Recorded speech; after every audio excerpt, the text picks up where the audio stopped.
चटपटी chicken wings, अज्जा,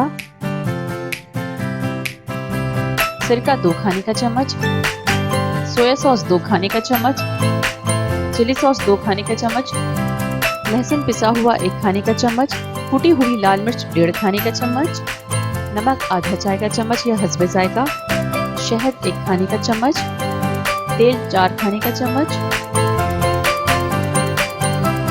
तमाम अज्जा को मिक्स करें। चिकन विंग्स 500 ग्राम शामिल करके अच्छी तरह मिक्स करें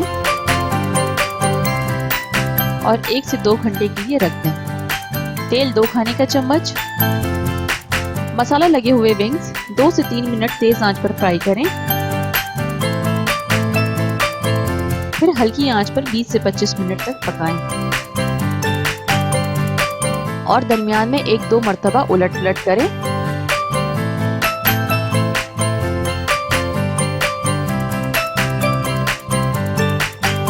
और गर्मा गर्म पेश करें। Brown tomato, like and subscribe.